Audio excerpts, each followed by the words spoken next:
Le nouvel esprit public, Philippe Meyer, bonjour.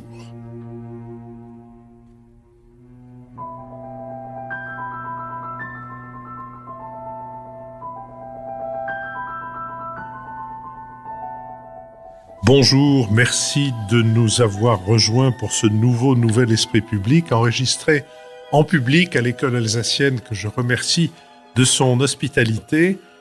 Nouvel esprit public au cours duquel nous allons tenter d'éclairer certains aspects de l'actualité. Nous le ferons avec Jean-Louis Bourlange, président de la Commission des Affaires étrangères de l'Assemblée nationale et tombant de l'avion qui le ramène de la visite d'État du président de la République aux États-Unis, François Bujon de l'Étang, ambassadeur de France et en poste comme ambassadeur pendant un peu plus de 7 ans à Washington, Lucille Schmidt, qui n'a pas été en poste à Washington, mais ça ne saurait tarder, vice-présidente de la fondation, la Fabrique écologique, et Lionel Zinsou, ancien Premier ministre du Bénin et président de la fondation Terra Nova. Alors, d'après vos courriers et courriels surtout, vous êtes amusés quand je donne quelques indications sur les endroits, les pays, les quelques 154 pays dans lesquels vous avez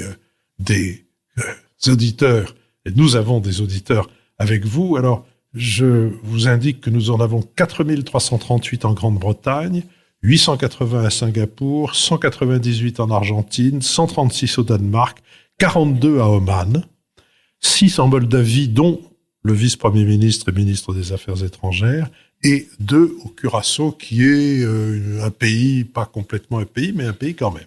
Je pense que je vais recevoir 2 courriels des auditeurs du Curaçao pour me traiter de différents noms d'oiseaux. Nous sommes partenaires de l'hebdomadaire Le 1, dont le dernier numéro a pour titre « Climat, féminisme, faut-il désobéir ?» Et il est ainsi chapeauté « Un vent de désobéissance civile souffle sur la planète. Considérant que seule une résistance publique et non violente est susceptible de s'opposer à des lois qu'ils jugent injustes ou inappropriées, les activistes mettent leurs pas dans ceux des militants américains des droits civiques ou d'associations comme ACT UP ou Greenpeace. Dans ce numéro du 1, nous avons voulu comprendre les raisons pour lesquelles la tension entre légitimité et légalité était réactivée par le refus de la catastrophe climatique et des violences sexistes et sexuelles. Autant de combats politiques à dimension existentielle. Nous avons mis en ligne mercredi le 3e et dernier de nos entretiens avec Nicolas Lormeau, sociétaire de la Comédie Française, pédagogue inlassable, tant auprès des élèves des collèges jugés difficiles qu'auprès des apprentis comédiens, qu'il s'emploie à convaincre de la nécessité de sortir des murs des théâtres pour propager le goût de la langue, des mots et des œuvres. Nous mettrons en ligne mercredi prochain l'enregistrement des échanges avec le public de cet enregistrement. Merci à nos contributeurs. Nous entrons dans le dernier mois pendant lequel les contributions bénéficieront de la défiscalisation à hauteur de 66% pour les revenus de 2022. Je voudrais seulement citer le petit mot qui accompagnait la contribution d'un auditeur dont je préserverai l'anonymat. Pas cher payé pour maintenir cette agora qui nous stimule et nous apaise en même temps. C'est bien pour ça que je le cite. Je vous propose que nous passions au premier des 2 sujets que nous nous proposons d'aborder, c'est-à-dire celui des relations entre la France et les États-Unis. Le président de la République était aux États-Unis en visite d'État, la première pour le président Biden depuis son élection, la seconde pour son homologue français, pour qui Donald Trump avait déployé ce cérémonial en 2018. Il y a un peu plus d'1 an, en septembre 2021, un clash diplomatique avait éclaté entre Paris et Washington lorsque l'Australie était revenue sur sa promesse d'acheter des sous-marins français pour leur préférer ceux de l'alliance militaire AUKUS, qui regroupe l'Australie, les États-Unis et le Royaume-Uni. En réaction, Emmanuel Macron avait rappelé les ambassadeurs à Washington et à Canberra, et il avait fait lanterner 7 jours Joe Biden avant de le prendre au téléphone. Aujourd'hui, la Maison-Blanche et l'Élysée ont décidé de mettre l'accent sur 3 axes de partenariat franco-américain, le spatial, le nucléaire, sujet d'excellence américaine et française, et la transition écologique. Sur le conflit en Ukraine, les Alliés ont multiplié les efforts de concertation depuis le déclenchement des hostilités. Le soutien de Washington et Paris envers Kiev reste prioritaire, tout comme le souhait d'éviter l'escalade avec Moscou. Les deux pays ont appelé l'Ukraine à être ouverte à des négociations de paix, mais d'ici là, Emmanuel Macron cherche comment équilibrer les conséquences des sanctions prises contre la Russie, dont l'Europe, contrairement aux États-Unis, paie aujourd'hui le prix fort en matière d'énergie. Paris et Washington sont en désaccord sur le comportement à adopter face à la Chine. Si pour le Pentagone et le département d'État, ce pays constitue la menace absolue, la France se veut plus mesurée et refuse tout agenda géopolitique imposé, voyant d'un mauvais œil la volonté américaine de faire de l'OTAN une arme anti-Pékin, tandis que le concept d'autonomie stratégique européenne cher à Emmanuel Macron est vilipendé à Washington. Au cœur de la rencontre entre le chef de l'État français et son homologue américain figurait également l'épineux sujet de l'inflation,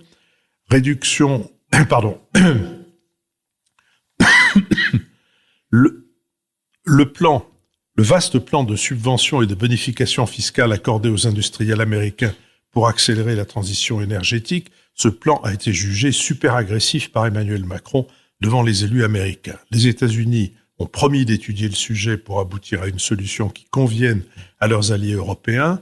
Les deux dirigeants ont confié à un groupe de travail le soin d'harmoniser les politiques économiques et de trouver des solutions pratiques sur les sujets qui fâchent. Cette équipe se rendra à Washington la semaine prochaine sur cette question. Jean-Louis Bourlange. Oui, alors comme nous le disions à l'instant, j'ai eu le grand honneur d'être dans les bagages du président de la République et j'ai donc eu la possibilité d'assister en direct à un événement important avec la même acuité, la même lucidité que celle de Fabrice, le héros de Stendhal de la Chartreuse de Parme, a assisté à la bataille de Waterloo. C'est-à-dire que Stendhal explique bien que quand vous êtes sur le cœur de la bataille, vous n'y comprenez absolument rien. Et c'est exactement. Merci. Oui, c'est exactement ce qui m'est arrivé. Quand on participe, alors François Bujon de l'Étang, qui n'en est pas à sa au commentaire de sa première visite d'État, il en a connu plusieurs, me dit que c'est l'habitude, que c'est la loi du genre et que il faut pas que je m'en offusque et m'en inquiète. Je m'en offusque pas, je m'en inquiète un peu pour moi, mais c'est tout. Mais c'est évident que ce qu'on retire d'une mission pareille, c'est bien plutôt ce que Victor Hugo appelle des choses vues, c'est-à-dire un spectacle assez extraordinaire, qui est celui d'une très grande puissance dans toute sa majesté impériale. Washington est une capitale romaine, est une capitale impériale. Le cérémonial est extrêmement rigoureux. La réglementation, la surveillance, la bureaucratisation des mesures de sécurité est terrifiante et fait toujours songer au dicton selon lequel, en fait, les Américains sont des Allemands qui parlent anglais. Et on a vécu tout cela, mais c'était quand même une atmosphère extraordinairement chaleureuse. D'abord, très élégante. Les décorations de Noël de la Maison Blanche étaient très très élégantes, très soignées. Il y avait des orchestres qui jouaient un peu de musique folklorique française, genre La Vie en rose, etc.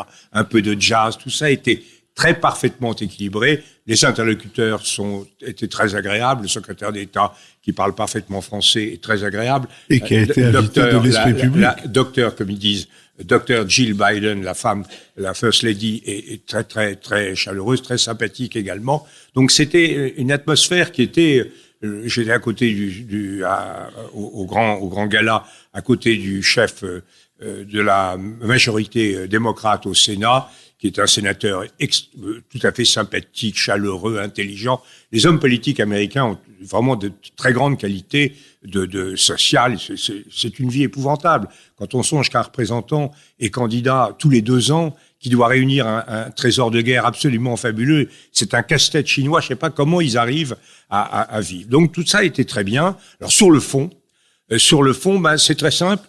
Tout ce qui va et tout ce qui va pas, c'est la même chose. Ce qui n'allait pas, c'était la Chine. Philippe l'a rappelé à l'instant, on a l'histoire australienne derrière nous, et on a l'idée que la France se pose en puissance d'équilibre, sans que d'ailleurs cette notion ait été très très profondément analysée.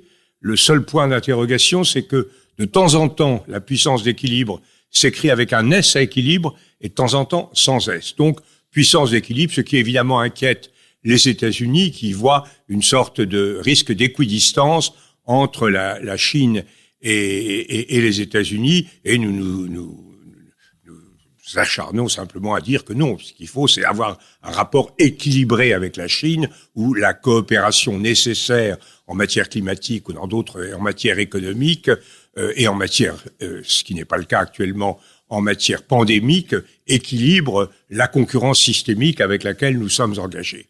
Alors, ce qui va, c'est la Chine, parce que précisément, à côté de l'Allemagne, nous sommes dans une position équilibrée et intermédiaire entre l'Allemagne, qui est passionnément, comme l'a montré le voyage du chancelier fédéral en Chine, et le refus d'être accompagné du président Macron, ce qui était quand même assez singulier sur le plan européen.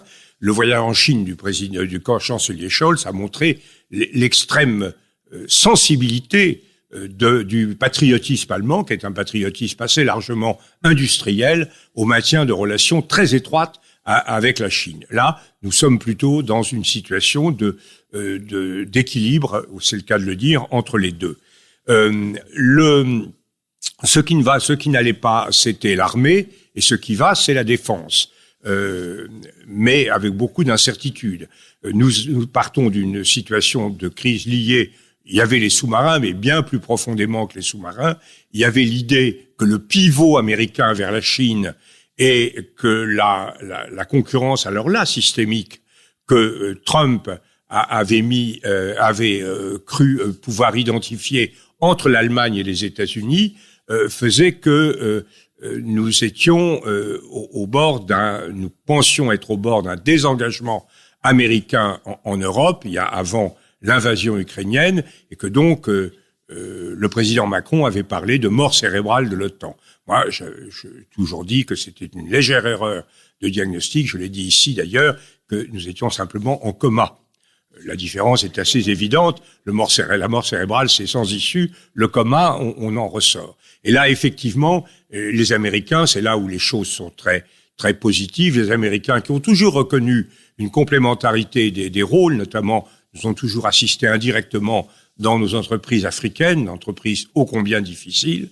Mais les Américains reconnaissent que nous sommes, non seulement une puissance nucléaire, mais la nation de l'Europe, de l'Union européenne, après le départ des Britanniques, la nation de l'Union européenne qui est fortement intéressée par les enjeux de défense. Et alors, troisième sujet, l'Ukraine, là aussi, accords. Nous avons donné le sentiment d'être plus modérés, plus prudents dans notre solidarité avec l'Ukraine. Les Américains trouvent que les Européens en général, en tout cas les Européens de la partie occidentale de l'Europe, de l'Union européenne, n'en font pas assez. Mais je crois que nous avons un certain nombre d'arguments assez bons à faire valoir sur la qualité de notre engagement militaire et sur la solidité de notre alliance. Et là, les Américains, je crois, conviennent que et sont très désireux aussi d'avoir une approche relativement prudente vis-à-vis de la Russie et de l'Ukraine, car ils ont le sentiment, tout en pensant que ça n'est pas possible aujourd'hui, comme nous d'ailleurs, ils ont le sentiment qu'il faudra un jour ou l'autre, et le plus vite sera le mieux, essayer d'en sortir, parce qu'on ne peut pas continuer avec cette guerre et ces terribles dommages intérieurs à l'Ukraine et collatéraux. Enfin, je termine par là. Il y a le problème de l'IRA, qui n'est pas la Irish Republican Army, mais qui est l'Inflation Reduction Act, c'est-à-dire les mesures. Alors là, ça c'est grave, parce que nous voyons bien que nous subissons de plein fouet les conséquences de la guerre en Ukraine, notamment en matière énergétique, que la vague protectionniste, les investissements massifs que consentent les Américains à leur industrie provoquent une concurrence tout à fait déloyale à l'égard des Européens. Donc il y a là quelque chose de très grave. Alors tout le monde s'est entendu sur de bonnes paroles. J'en ai dit un mot, j'ai dit mais au président comment ça va évoluer. Ils disent nous allons travailler, mais j'ai l'impression que c'est extrêmement difficile d'imaginer une inflexion de la politique américaine sur ce point, parce que c'est au cœur de toute la stratégie de politique intérieure de l'administration démocrate que d'aider l'industrie à survivre. Là, on a quelque chose qui restera très lourd à l'avenir, mais heureusement, on fera ça dans une atmosphère qui est relativement détendue jusqu'au moment où elle se tendra à nouveau. François Bujon de l'Étang.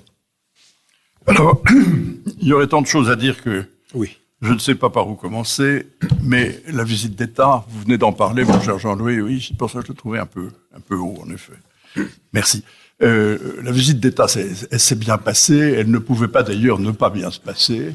Il y avait des sujets difficiles, vous l'avez dit. Il y a des sujets dont nous nous plaignons, c'est-à-dire le prix du gaz très élevé que les Américains vendraient aux Européens, et surtout cette loi qui s'appelle l'IRA, l'Inflation Reduction Act, qui va effectivement donner des avantages que nous estimons indus aux industriels américains. Et là-dessus, je pense que la visite n'a pas donné de vrais résultats et elle ne pouvait pas en donner. Il est hors de question que les Américains modifient quoi que ce soit à une loi qu'ils ont eu énormément de mal à faire voter au cours de ces derniers mois et qui est un succès majeur pour l'administration Biden. Il y a eu des bonnes paroles qui ont été tenues par M. Biden, qui a dit qu'on allait faire quelques réglages ici et là et qu'il allait faire ses meilleurs efforts. On sait ce que veut dire best efforts quand il s'agit de rechercher un accord. Donc, pour le reste, tout s'est très bien passé parce qu'effectivement, nous sommes dans une bonne période de la relation franco-américaine. Et ceci mérite alors que nous passions un peu du particulier au général.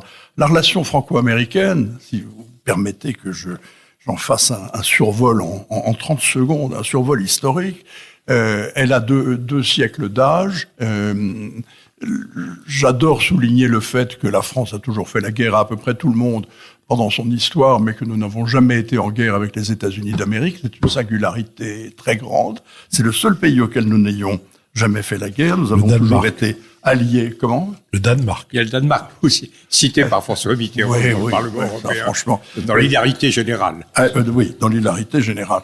Mais ça, c'est plus sérieux pour ce qui concerne les États-Unis. Mais par contre, nous avons toujours eu des relations tumultueuses et difficiles. Et la relation franco-américaine est une relation qui est, elle est névralgique sur le plan de la diplomatie, mais elle est névrotique sur le plan général du climat. C'est-à-dire que nous avons une rapidité à monter aux extrêmes et à aller au conflit quand nous ne sommes pas d'accord sur quelque chose, qui est tout à fait étonnante. Et le tout avec énormément d'émotion, parce que c'est une relation, comme je l'ai dit, qui est émotive. Alors, Chirac aimait bien, je rappelais ça en venant, dire que dans la vie, il y a des hauts et des bas, et que, comme disait sa grand-mère, il faut mépriser les hauts et repriser les bas.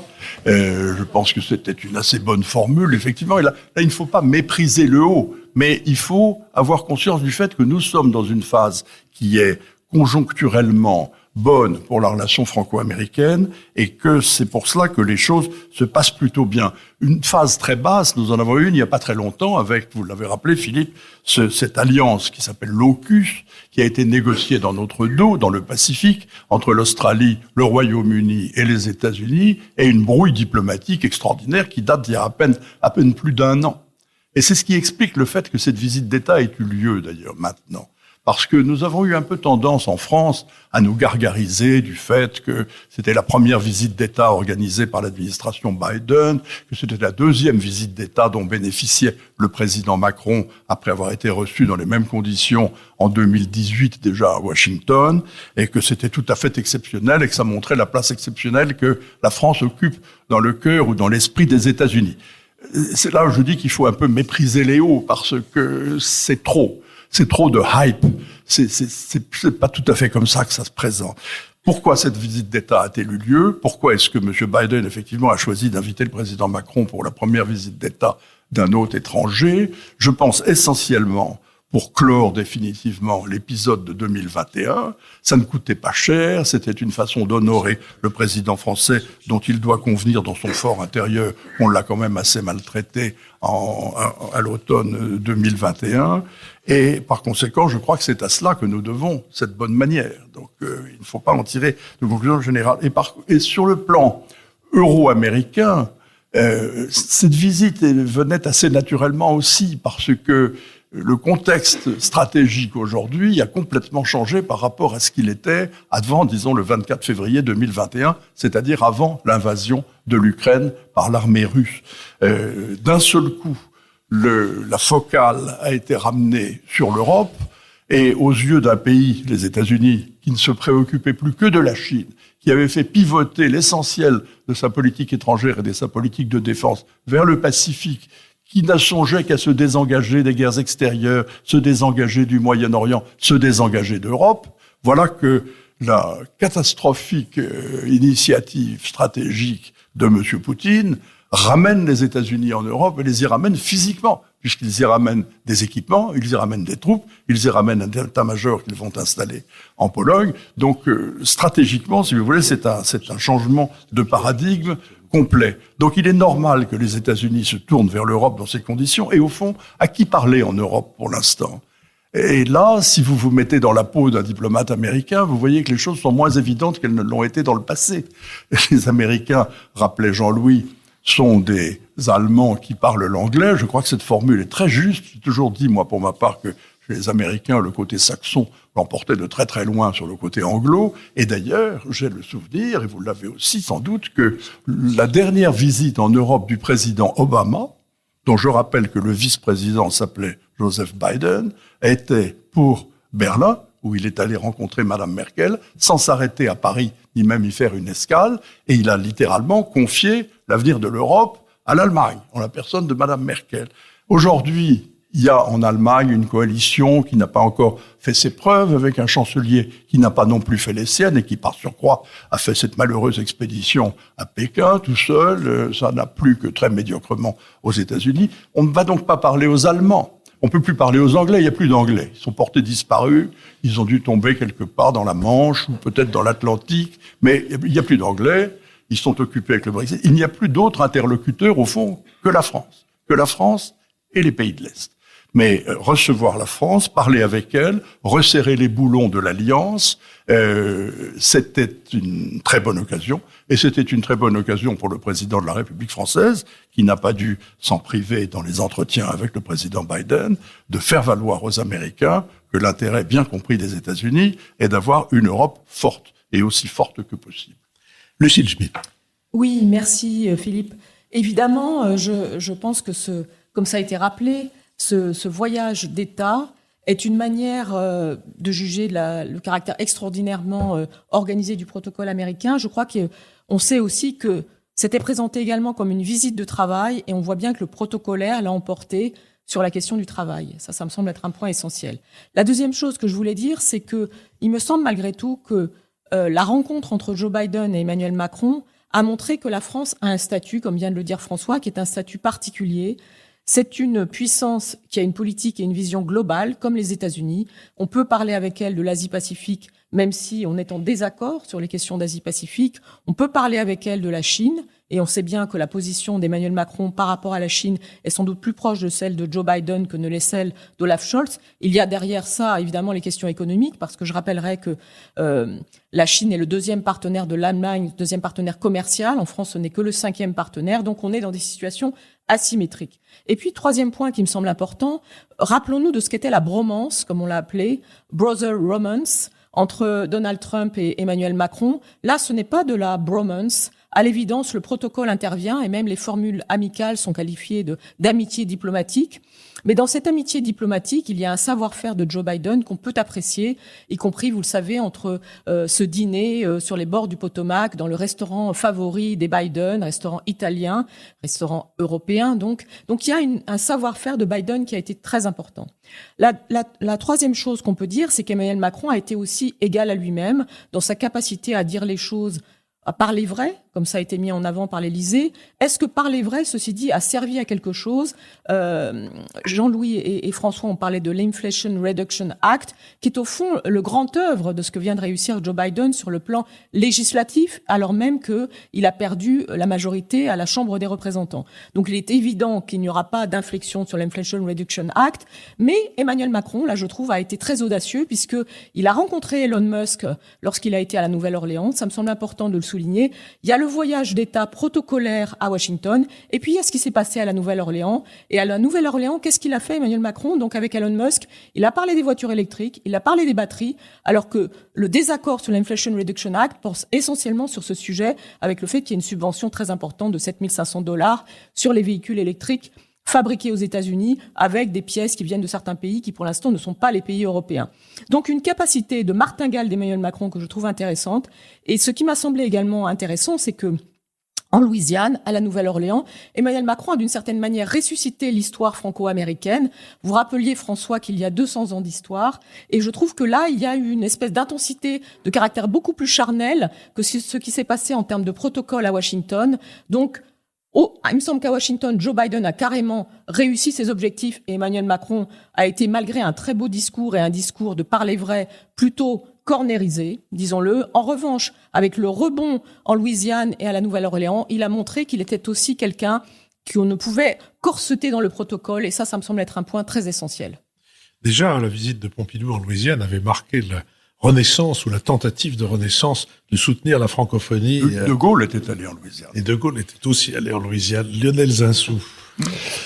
Je vois que vous êtes très très sensible au protocole impérial des États-Unis.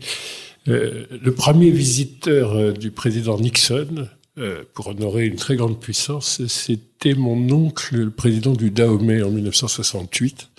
Donc le statut de premier visiteur, première visite d'État, est un statut qui est partagé entre beaucoup de pays honorables qui n'ont pas besoin d'être une puissance nucléaire.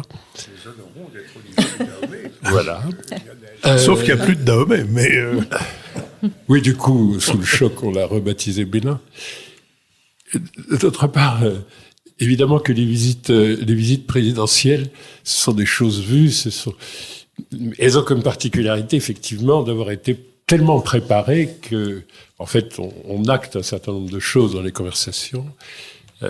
Et on a toujours l'impression, c'est curieux, on a 42 minutes pour parler des problèmes les plus fondamentaux du monde. Bon, mais derrière, il y a des hommes, mois de travail.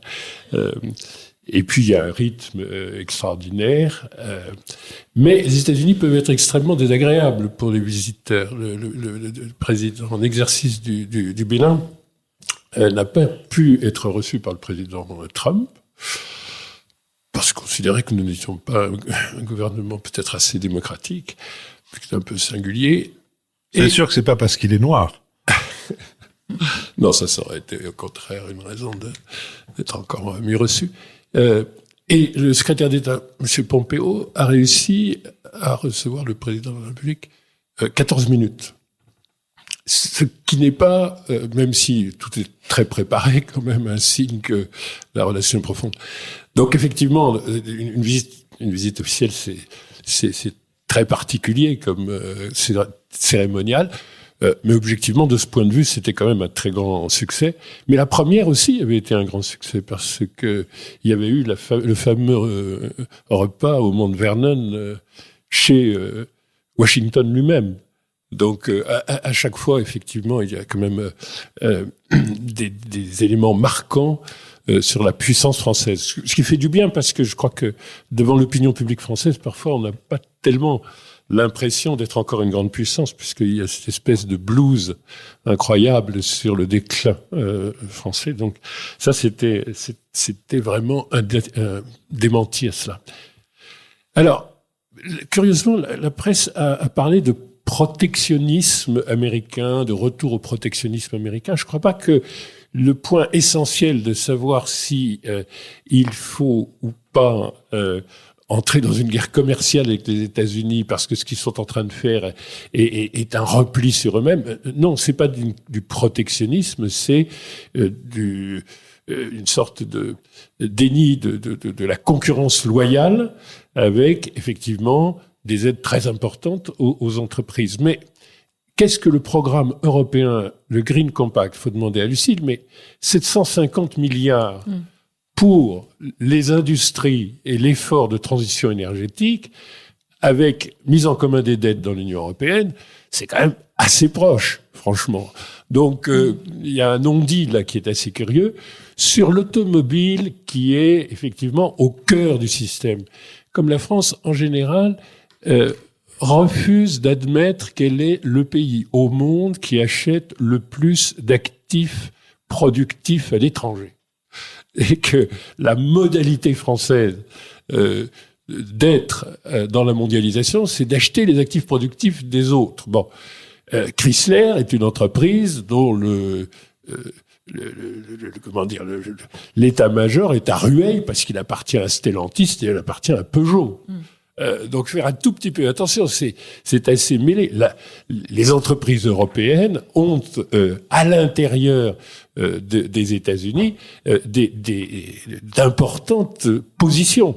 Chrysler, ça n'est pas n'importe quoi. La Jeep est une marque assez emblématique. Il se trouve qu'elle est franco-italienne, puisque c'est dans l'acquisition de Fiat Chrysler que Peugeot a fait cette percée. De même, vous vous rappelez Carlos Ghosn, on l'accusait d'additionner des rémunérations, était le patron de Nissan US, parce que Nissan est quand même, au fond, une entreprise contrôlée par Renault, et que la production automobile américaine n'est pas qu'américaine du point de vue de la nationalité. Donc on est à l'intérieur du système, et donc il y a des entreprises françaises. Vous avez en tête que sur le carburant pour les avions, le carburant vert, et sur la production d'aéronefs, vous avez en tête que maintenant les usines d'Airbus en Amérique du Nord sont très importantes pour servir les commandes américaines. Enfin, un tout petit peu attention. L'Europe est beaucoup plus puissante et à l'intérieur des États-Unis et à l'intérieur du programme de soutien de ce qui est produit aux États-Unis. C'est-à-dire, ce n'est pas une aide pour les entreprises américaines de nationalité, si on veut, mais de résidence. Et on n'est donc pas du tout absent. Et en termes de protectionnisme, vous avez en tête que on vient de battre tous les records de déficit commercial américain. Vous avez également en tête que malgré l'accord qui a complètement échoué, qui devait, à fin 2021, du fait de M. Trump et de la signature d'un accord avec la Chine où elle devait faire beaucoup plus d'importations venant des États-Unis, on a eu tout le contraire. C'est-à-dire qu'on a un déficit américain en 2021 de 860 milliards de dollars, record historique absolu. Donc je ne sais pas si les États-Unis sont dans un repli protectionniste, en tout cas ça ne marche pas puisqu'ils sont dans un déficit commercial qui ne leur pose absolument aucun problème puisque on paye ce déficit en dollars qu'on émet et que conservent les exportateurs qui vous ont fourni, parce que c'est la monnaie incontournable du monde, et donc ça ne leur pose aucun problème, mais on est très loin d'être dans le protectionnisme, on est très loin d'être dans la réduction des échanges entre la Chine et les États-Unis. Ne confondons pas le discours sur c'est notre ennemi stratégique, mais certes, mais c'est notre principal fournisseur, et c'est également le financier de notre dette publique. Donc c'est très complexe quand même la relation Chine-Amérique et il est donc bien raisonnable que les Européens ne se laissent pas prendre à des choses binaires qui sont qui sont beaucoup plus nuancées que ce que l'on peut penser dans la relation Chine-États-Unis et qui ne doivent pas garder l'Europe en otage. Oui, je voudrais faire simplement deux observations. Une pour appuyer ce que vient de dire François sur la modification du climat lié à l'Ukraine. J'avais été notre ambassadeur Philippe Etienne nous avait demandé quand il avait été rappelé en France, il était venu devant la commission des affaires étrangères bien entendu, et il nous avait dit faites un voyage aux États-Unis le plus tôt possible. Et nous étions allés à Washington en novembre, il y a exactement un an. Et la situation était très dure, et je me rappelle, c'est ça que je voulais signaler, j'ai eu une confrontation à ce moment-là, et d'ailleurs tous les membres de la délégation étaient solidaires de la position française, avec M. Menendez, qui est mon homologue. Mon homologue, c'est prétentieux de ma part, parce que être président de la Commission des Affaires étrangères du Sénat, c'est légèrement plus important que d'être président de la Commission des Affaires étrangères de l'Assemblée nationale, marginalement, mais quand même significativement. Et il était extrêmement vigoureux, furieux contre nos réactions sur l'AUKUS, considérant qu'il n'y avait aucun problème, que c'était une transaction commerciale. Et surtout, et c'est ça qui m'avait frappé, on lui avait sans doute passé un article que j'avais écrit sur le retrait d'Afghanistan, furieux de nos positions critiques à l'égard de l'administration sur le retrait d'Afghanistan. Et là, il y avait une humiliation. Autant sur l'Australie, c'était nous qui étions humiliés, mais sur l'Afghanistan, il réagissait mal à l'humiliation.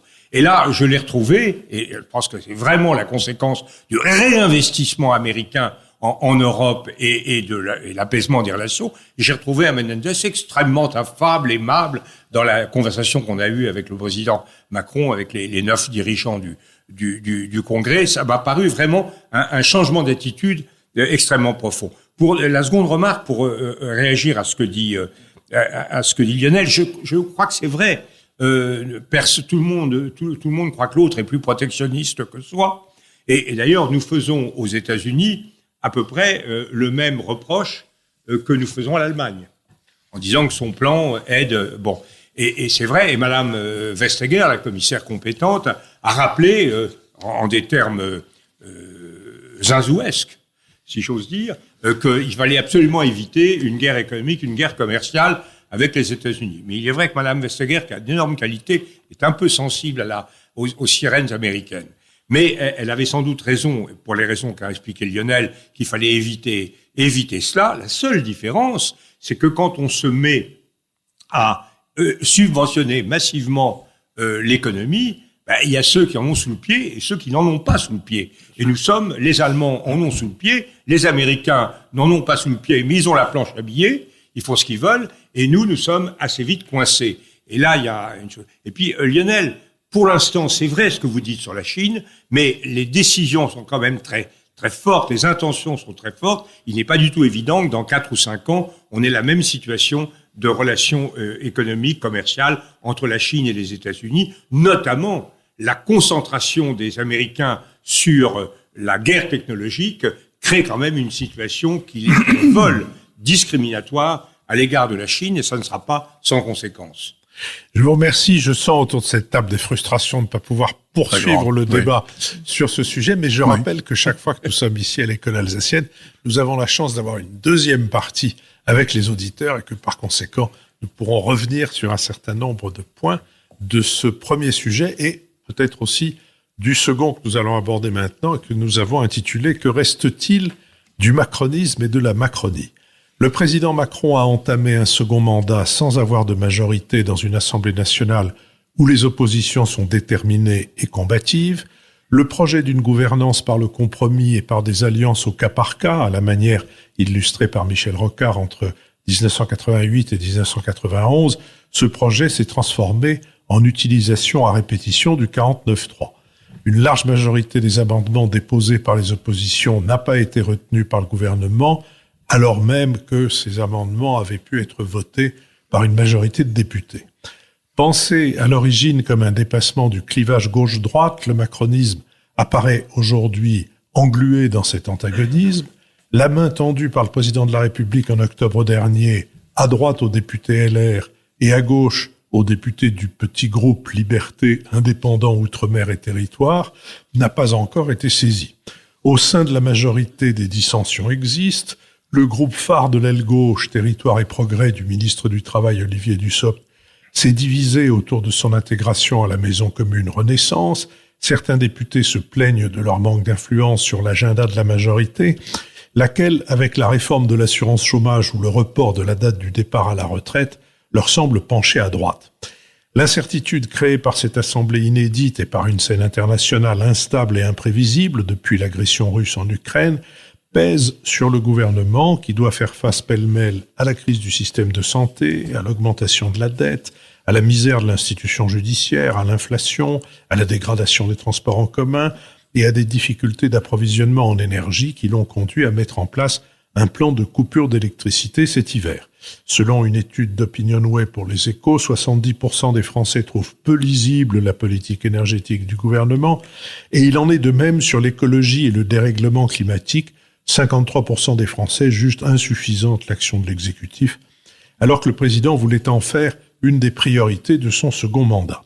La crédibilité de la Macronie, portée à ses débuts par un désir d'exemplarité, est aussi malmenée par les mises en examen du secrétaire général de la présidence, Alexis Collère, et du ministre de la Justice, Éric Dupond-Moretti, tous deux maintenus à leur poste, alors que le président avait annoncé à l'orée de son mandat qu'il réclamerait la démission de tout responsable inquiété par la justice.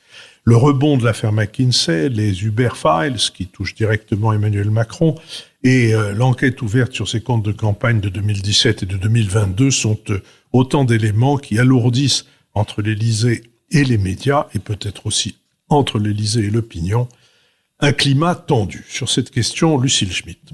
Oui, merci Philippe. Je crois que ce qui est important lorsqu'on parle de macronisme et de Macronie, donc à la fois d'un mouvement qui serait le macronisme, d'une famille politique, et puis Macronie, donc d'un réseau de proches d'Emmanuel Macron, d'un réseau structuré, partis politiques, proches, sympathisants, personnes qui se reconnaissent en affinité avec le chef de l'État, qui le soutiennent. Je crois que c'est important de se rappeler de la promesse de 2017 et de ce qu'elle recouvrait, portée à l'époque, je tiens à le rappeler, par un homme seul, un individu, auquel, quelques mois avant sa victoire en 2017, on n'imaginait pas qu'elle soit possible, et qui tient aussi cette victoire à quelques accidents de l'histoire. Faut-il le rappeler, l'affaire Fillon, le fait que François Hollande ne se représente pas, etc. Donc, qu'y avait-il dans la promesse d'Emmanuel Macron ? Il y avait des choses qui concernaient davantage le paysage politique français dans son ensemble que certainement la création d'une famille politique, le dépassement de la droite et de la gauche, le renouvellement sociologique, le rajeunissement et l'audace, ça me semble être un point également important, et une promesse européenne et de rayonnement de la France. À partir de là, vous l'avez rappelé, Philippe, le paysage actuel est beaucoup plus désolé, si je puis dire. Qu'est-il donc ce paysage par rapport à cette promesse ? D'abord, la difficulté très forte, me semble-t-il, d'Emmanuel Macron de créer autour de lui du collectif. C'est-à-dire que on le voit bien, dans le dépassement de la droite et de la gauche, au fond, ce sont davantage des débauchages individuels, des ralliements de personnalités qui ont été observés, plutôt que la création d'un mouvement vital. Et il ne s'agit pas seulement d'avoir renommé En Marche, qui était aux initiales d'Emmanuel Macron, faut-il le rappeler, et il fallait avoir cette audace, EM, Emmanuel Macron En Marche, de l'appeler Renaissance pour renaître. Et l'on voit bien à travers ce qui se passe autour de Renaissance qu'au fond, les partis politiques ne constituent plus aujourd'hui sans doute la bonne manière de créer du mouvement et de la famille politique. Et ça touche en premier lieu ce qu'on pourrait appeler le macronisme et la Macronie. On voit bien aussi que les Français ont eu la volonté de rééquilibrer les institutions. Rappelez-vous en 2017 comment la majorité absolue avait été assurée à La République En Marche, alors même qu'il s'agissait de néo-députés pour la plupart, ou quelques-uns quand même de recyclés d'anciennes familles politiques. Mais en tout cas, ce n'est pas ce qui s'est passé en juin de cette année. Et de ce fait, la question de l'existence même d'un véritable parti politique est posée. On voit bien aussi que l'aile gauche, ce qu'on appelle l'aile gauche de la Macronie, il ne suffit pas de créer des groupuscules qui ont tous dans leur nom le terme de progrès pour qu'elle existe. Qu'il s'agisse de la Fédération progressiste, qu'il s'agisse de Territoire de progrès, ou qu'il s'agisse de En commun, on voit bien que clairement l'asymétrie s'est installée entre la droite et la gauche dans la Macronie, dans ce qui relève de l'entourage du chef de l'État. Et en ce sens, il y a une promesse de dépassement qui n'a pas été tenue, sans pour autant créer du consensus et de la capacité à avoir la possibilité de créer du compromis. Ça me semble être un point essentiel sur les limites actuelles de la situation politique. Ce qui se passe à l'Assemblée nationale, ce sont des batailles rangées, ou alors des alliances improbables entre la France insoumise et le Rassemblement national sur une motion de censure. Et c'est très intéressant, ce qui se passe, c'est que Emmanuel Macron avait fait la promesse de changer globalement la scène politique française, et nous voyons bien que lui-même n'a pas tenu sa promesse, mais que les autres n'ont pas davantage tenu leur promesse. J'en terminerai là-dessus. Ce qui me semble, c'est que au fond, la météorite Emmanuel Macron a révélé aussi dans cette deuxième réélection qu'il ne suffisait pas d'un homme pour restaurer la démocratie et la vitalité démocratique en France. Nous sommes dans une situation où aujourd'hui, on peut s'interroger sur l'existence de la Macronie, mais on peut aussi s'interroger sur l'existence du socialisme. On peut également s'interroger sur l'existence d'une famille politique à droite qui est une véritable consistance. Et au fond, dans ce deuxième mandat, qui est à peine entamé, faut-il le rappeler. Dans ce deuxième mandat, c'est l'ensemble des acteurs politiques de la démocratie française qui sont aujourd'hui sollicités pour démontrer leur capacité à résister à la montée du populisme, à résister à la montée de l'enracinement du Rassemblement national. Lionel Zinsou. Alors, dans ses remarques introductives, le président du tribunal, Philippe Meyer, a commencé quand même par le réquisitoire, parce que c'était des remarques objectives, simples et neutres, mais Merci de le reconnaître. mais dont aucune n'avait une connotation positive. Alors, Fouquier est un vil impartial.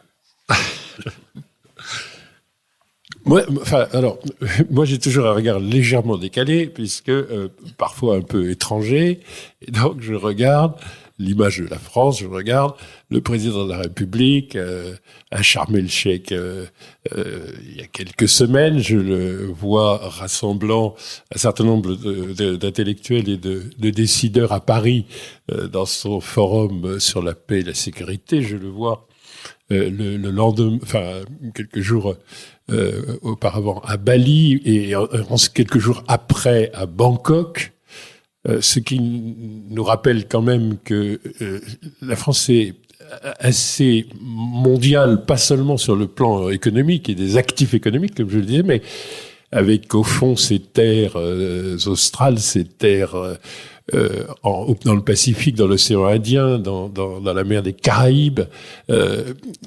Et ensuite, je le retrouve à Djerba, sur la francophonie. Je m'émerveille de son anglais qui fait des progrès tous les jours. C'est vraiment les mérites de la cagne, ça. Aux États-Unis, mais je suis heureux de le voir à Djerba et de le voir à l'Organisation internationale de la francophonie fêtant son 50e anniversaire et de le voir en Louisiane.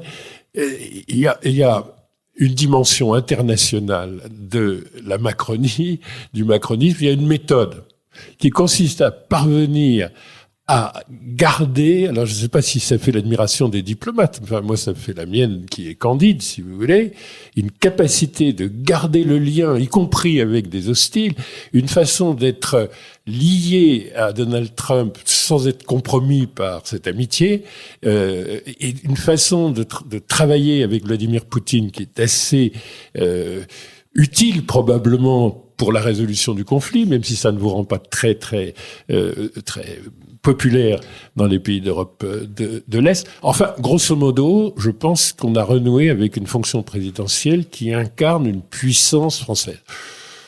Les commentaires sur le sentiment anti-français en Afrique, qui serait un échec caractérisé par le repli de l'opération Barkhane au Mali, c'est très très très loin de la réalité, c'est un chef-d'œuvre des fake news russes.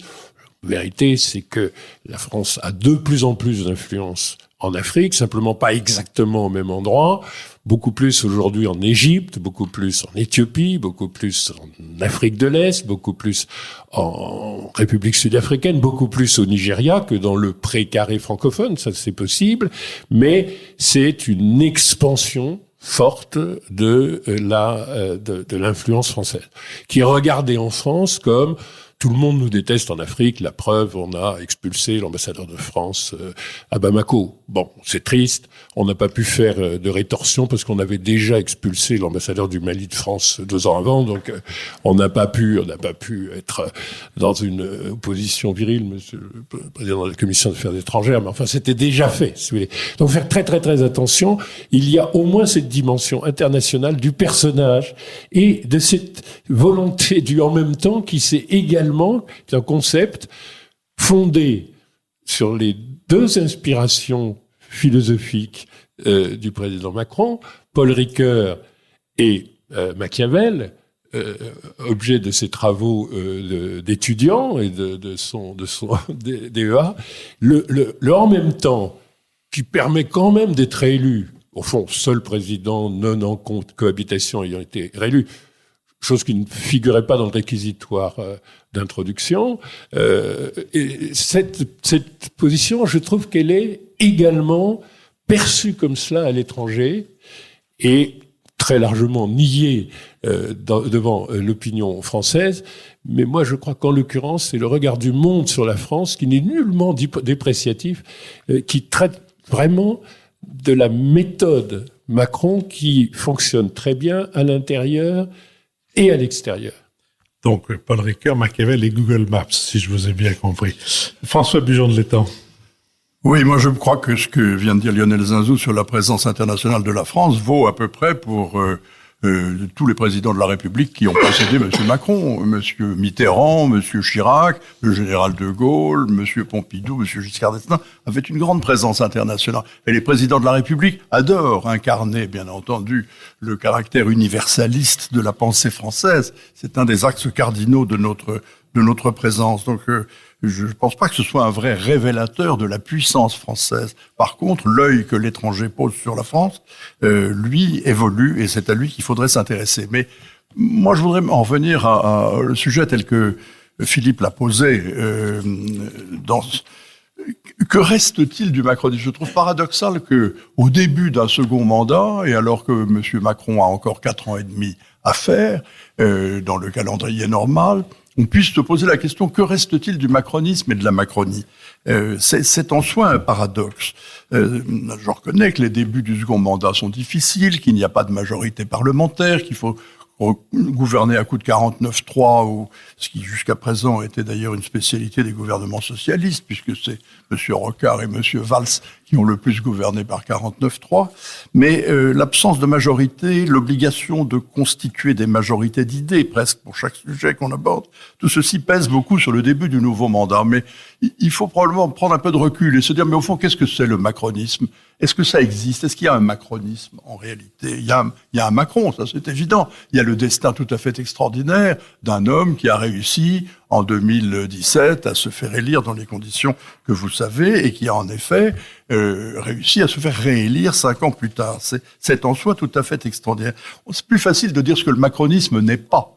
Le macronisme n'est pas une idéologie, par exemple. Ça se saurait. Ce n'est pas non plus un programme politique véritable. C'est en fait la situation inédite produite par l'émergence et la victoire très rapide d'un individu qui entend déroger au clivage traditionnel gauche-droite et qui entend brouiller les cartes pour faire apparaître un nouveau jeu politique. C'est à peu près comme ça qu'on peut définir le macronisme tel qu'il se définissait lui-même à l'origine, en 2017. Alors, comme vous savez tous que Lénine est un de mes grands maîtres à penser, j'aimerais paraphraser Lénine, puisque Lénine a dit que l'impérialisme était le stade suprême du capitalisme. Moi, j'ai tendance à considérer que le macronisme est le stade suprême du giscardisme. Car si vous vous reportez en arrière, l'intuition de Giscard, 2 Français sur 3, les Français souhaitent être gouvernés au centre, ça a été vraiment le point de départ de l'aventure politique de M. Macron, d'autant que le giscardisme se présentait aussi comme une volonté de réformer la société française et une volonté, paraphrasant cette fois-ci le général de Gaulle, de faire épouser son siècle à la France, c'est-à-dire de moderniser la société française. On trouve tout ça dans le macronisme, en réalité, au départ. On retrouve d'ailleurs aujourd'hui, avec ses débuts difficiles du 2e mandat, ce qui a été la malédiction de Giscard d'Estaing pendant la totalité, à lui, de son septennat, c'est-à-dire d'avoir à gouverner sans majorité parlementaire. Ça a été le destin de Giscard pendant 7 ans. Ça va être celui maintenant de M. Macron, du moins pour l'instant, jusqu'à dissolution ou redistribution. Mais cette idée de faire disparaître la droite et la gauche, et de chercher à faire du en même temps, avec très souvent des équilibres funambulesques extraordinairement précaires, elle vient en droite ligne du giscardisme. Et en fait, ce qu'il faut se demander, je crois, c'est se demander si tout ça n'est pas une très grande illusion. Et si en réalité, derrière cette apparence, la droite et la gauche ne subsistent pas. Au contraire, dans la société française, comme des attitudes de pensée ou des attitudes politiques des uns et des autres. Alors aujourd'hui, ce qui est vrai, c'est que le macronisme a fait littéralement disparaître ou a réduit à la portion congrue ce qu'étaient les anciens partis de gouvernement, qu'il s'agisse du PS ou qu'il s'agisse des Républicains. Oui, eux, ils sont vraiment réduits à la portion congrue, mais rien ne dit qu'ils ne vont pas réapparaître avec une vengeance, comme on dit en anglais, with a vengeance, lorsque M. Macron se sera effacé après son 2e septennat. Car la Macronie, elle est en crise, en réalité. Vous en avez parlé, Lucille. La Macronie a voulu se constituer en parti politique, ça a été En Marche, c'est maintenant Renaissance, mais elle n'a jamais réussi à s'implanter non plus. Et elle est balayée à chaque élection locale, parce que ce parti n'a pas de racines. Et que ceux qui ont des racines sont les partis de gouvernement qui, par ailleurs, sont en train de disparaître au niveau national. Il y a donc un paradoxe très grand, et moi, je pense, enfin, ce serait la conclusion que je voudrais soumettre, que tout ceci est en réalité transitoire, comme beaucoup de choses d'ailleurs dans l'histoire, et que après Macron, la droite et la gauche reviendront, car elles n'ont jamais quitté le paysage politique, intellectuel, idéologique de la France. Jean-Louis Bourlange. Oui, je crois que François Bujon-Letang vient de poser la question dans sa vraie dimension, comme nous aviez invité à le faire Philippe. Est-ce que le macronisme existe comme quelque chose de différent de la droite et de la gauche? Ce qui pose un premier problème, c'est est-ce que la droite et la gauche existent? Oui et non. La droite et la gauche existent si on pense qu'il y a une tension entre la liberté qui serait plutôt de droite et l'égalité qui serait plutôt de gauche. Mais en réalité, la liberté vient de la gauche, vient de la Révolution française. L'égalité a été fondamentalement assumée par la droite à travers toutes les variations politiques faites autour du keynésianisme, enfin type Edgar Faure, le nouveau contrat social, enfin l'ascenseur social, l'égalité des chances. Enfin, il y a vraiment une revendication de l'égalité. Alors, la droite et la gauche existent comme force d'agrégation mythologique. C'est-à-dire que depuis la Révolution française, et plus précisément encore depuis la Révolution jacobine de 92-93, il y a l'idée que la France se divise en deux. Les vertueux qui ont le monopole de la générosité, de la légitimité, qui sont la gauche, et puis les coquins et les crétins qui sont à droite. Et les coquins et les crétins, il y a deux façons de les traiter. On les guillotine quand ils sont des coquins, et on les éduque quand ils sont des crétins. Et on ne sait pas très bien ce qu'on fait quand ils sont les deux à la fois.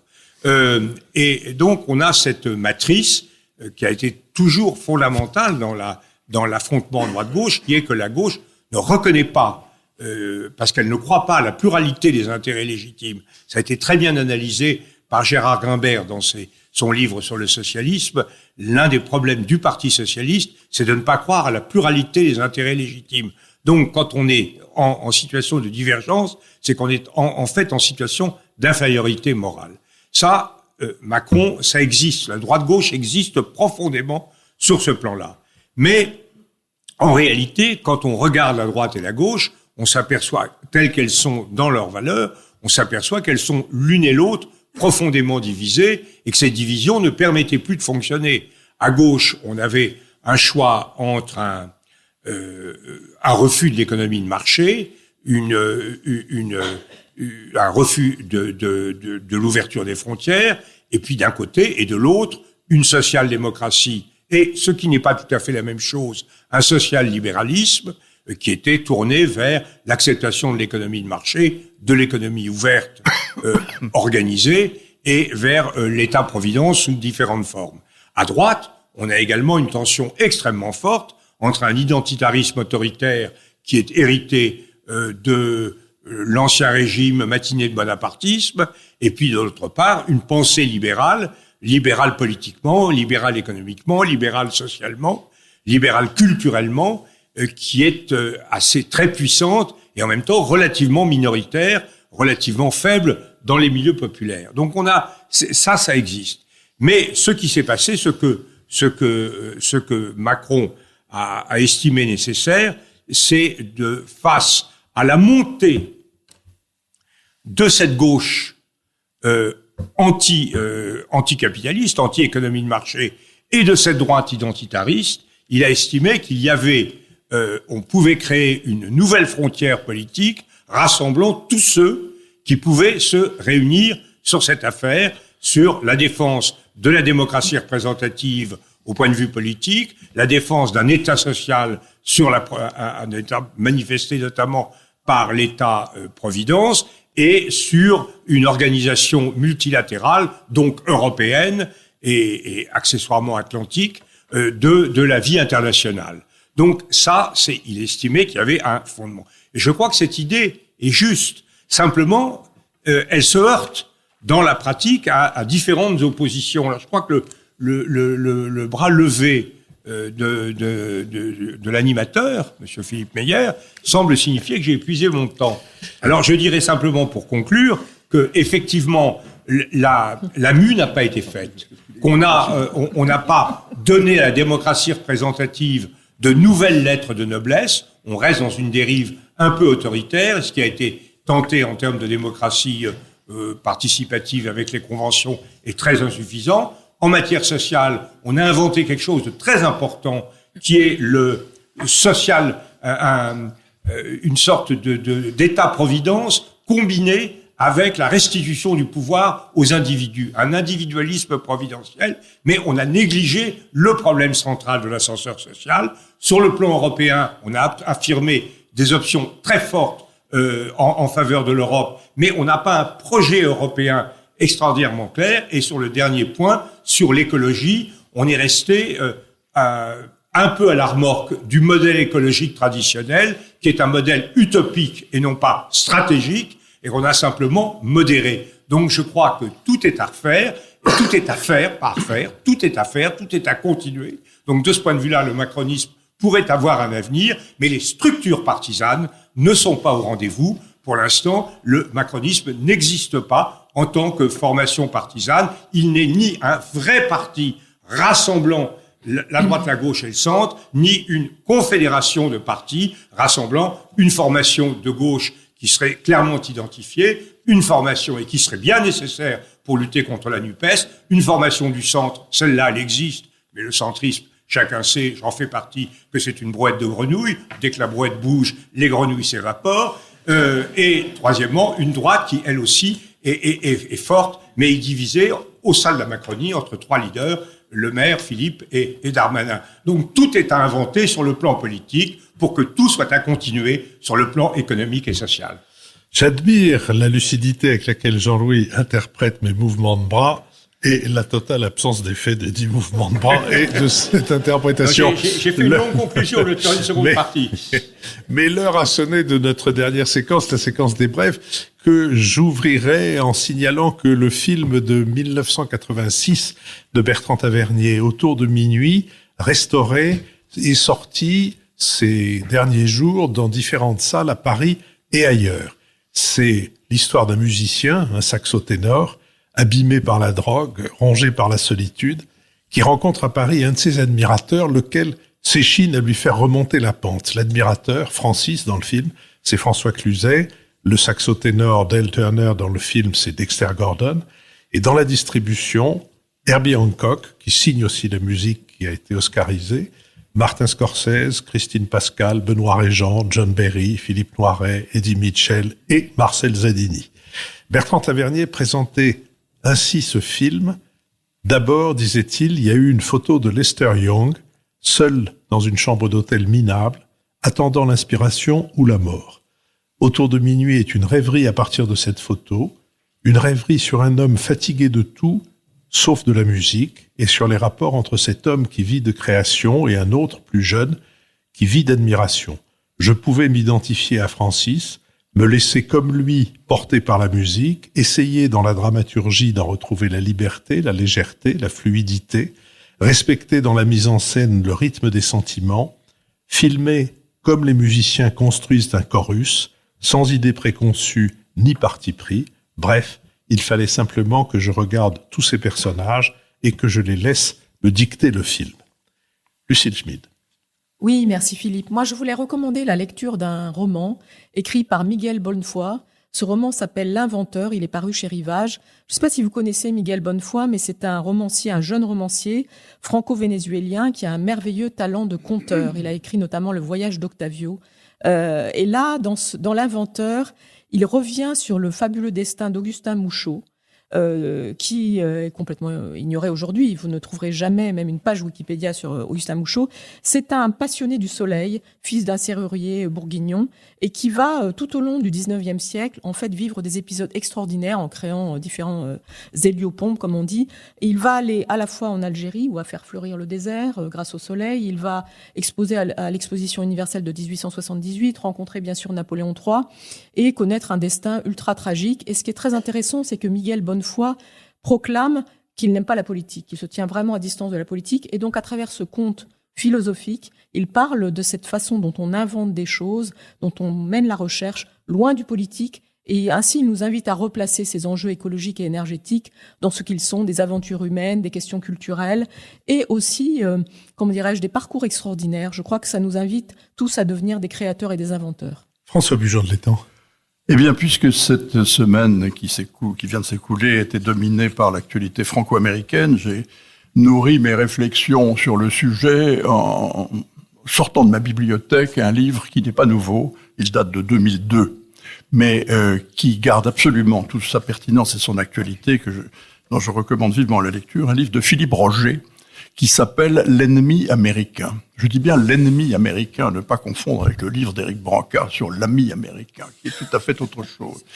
Ça s'appelle « L'ennemi américain » et il porte le sous-titre « Généalogie de l'anti-américanisme en France ». C'est en réalité une histoire du sentiment anti-américain en France, dont on découvre qu'il remonte au XVIIIe siècle, à Turgot et aux physiocrates, et qu'ensuite il s'est beaucoup développé, beaucoup épanoui pendant tout le XIXe siècle, avant bien entendu de culminer au XXe. L'anti-américanisme, c'est pas une idéologie, ça n'appartient ni à la droite ni à la gauche, pour le coup. C'est une tradition véritable dans l'histoire française. Dénoncer l'impérialisme américain, c'est devenu quelque chose de tout à fait banal. Quand ceux-ci abandonnent l'isolationnisme que nous critiquons pour verser dans l'impérialisme, nous le critiquons aussi. Les États-Unis ont toujours tort. Dans la guerre de sécession, comme nous l'appelons, les Français étaient farouchement favorables aux Confédérés contre les Yankees. Ils le sont assez largement restés dans la littérature, d'ailleurs. US Go Home, c'était quand même quelque chose que je lisais sur tous les murs de Paris dans mon enfance, à l'époque où le Parti communiste faisait 30% du suffrage. Et puis, évidemment, George W. Bush, Trump se sont chargés de nourrir les bataillons anti-américains en France. Alors, voilà, il faut garder ça à l'esprit, c'est un bon livre. Il faut simplement regretter au passage qu'il n'ait pas son pendant. C'est celui que j'aurais dû écrire, d'ailleurs, après mes longues expériences américaines, sur l'histoire du sentiment anti-français aux États-Unis. Je crois que le volume serait encore un peu plus gros que celui de Philippe Roger, qui a quand même 600 pages. Dans le film de Costa Gavras, Z, le personnage de Charles Denner, dit « Il faut toujours s'en prendre aux Américains.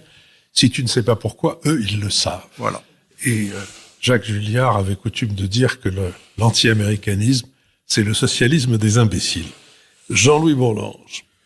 Oui, moi je voudrais signaler et recommander la lecture d'un livre qui m'a beaucoup touché personnellement, qui est le livre écrit par Constance Guichard-Poniatowski. Constance Guichard parce que c'est la fille d'Olivier Guichard, Constance Poniatowski parce que c'est la femme de l'ancien sénateur Poniatowski, c'est-à-dire déjà c'est Montaigu et Capulet, hein, les pompidoliens contre les giscardiens. On trouve là quelqu'un, une sorte de Juliette intermédiaire, Juliette et Roméo, s'arrachant à leurs familles respectives.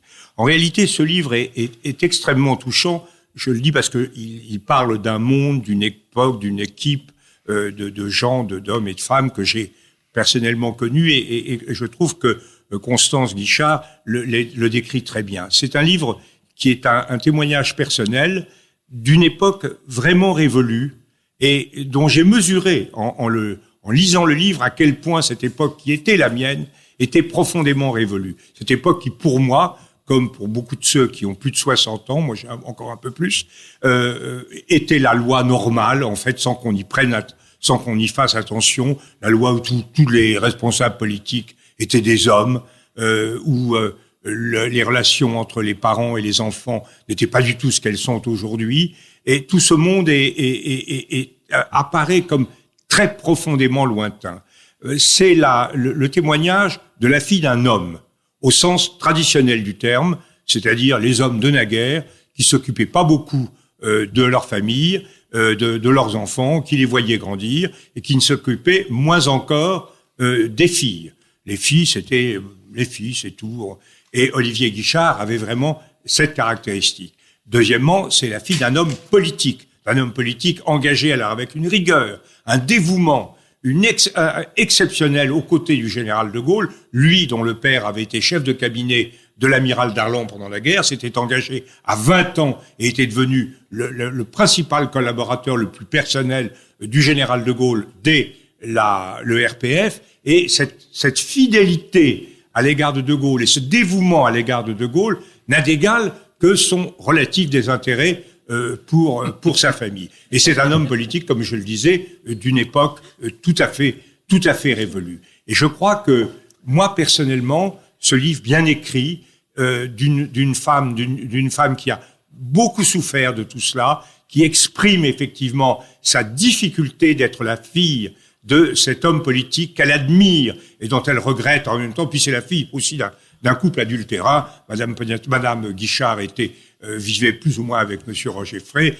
Monsieur Guichard vivait plus ou moins avec l'immortel auteur de Dim Dam Dom des Idiots qu'il a épousé après. Tout ça se faisait d'ailleurs dans une atmosphère relativement paisible en ménage. Mais les enfants, en ont beaucoup souffert. Et je pense que ça s'appelle après tant de silence. Et effectivement, Constance Guichard est sortie de ce silence. Et personnellement, ça m'a été très utile de l'entendre dire ce que je savais au fond de moi-même, mais ce que je découvre mieux en le lisant. Avant que vous ne rentriez dans le silence, Lionel Zinsou.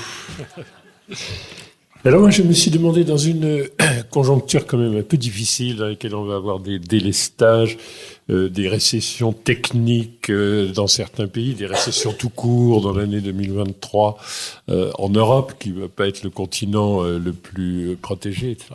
Comment essayer d'avoir une lecture un peu objective de la conjoncture, parce que à écouter la presse et suivre les réseaux sociaux, on pourrait penser que le pouvoir d'achat des Français va être amputé de 10%, il va être probablement amputé de 1%, mais c'est pas du tout la perception. Il y a énormément de décalages entre la perception et la réalité de la conjoncture, donc je voudrais attirer votre attention sur le fait qu'il y a 3 sources complémentaires très intéressantes, assez faciles d'accès, jamais utilisées, curieusement. La note de conjoncture mensuelle de l'INSEE, qui est parfaitement faite et qui est maintenant alimentée de données de haute intensité. Je le dis à mes électeurs tous les jours. Lisez la note de conjoncture. Voilà. Alors, je viens à l'appui de cet effort, parce que manifestement, tous vos électeurs ne sont pas encore convaincus de l'accessibilité de ces informations.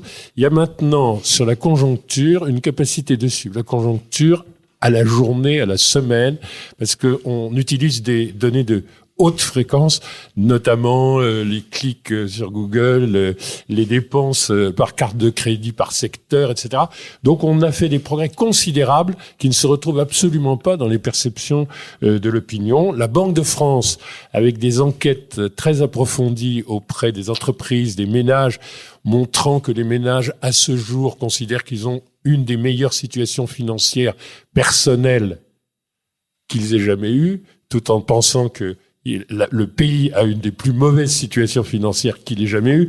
Donc, il y a comme ça des problèmes de perception. Et plus critique, de Sciences Po, l'Office français de conjoncture économique, l'OFCE, qui est une sorte d'INSEE, mais plus indépendant, plus libre. 3 lectures, chaque mois, 3 quarts d'heure, pour juste comprendre ce qui se passe et qui est, en général, complètement différent de ce qui est perçu par l'opinion, qui met parfois 6-9 mois à aller vers la vérité. Je vous remercie. Je remercie l'école alsacienne et Pierre de Panafieux qui nous accueille ici avec une grande régularité pour la 6e année consécutive. Je remercie ceux avec qui cette émission a été préparée, Sophie Jacquin et Philippe Meyer. Philippe Meyer, ça n'est pas moi. Il y avait une chance sur je ne sais combien de millions que parmi les étudiants qui se sont proposés pour devenir mon assistant cette année, il y en a un qui s'appelle Philippe Meyer. Eh bien, c'est arrivé. Il est là. Sois gentil, lève-toi, parce que sinon personne ne va me croire.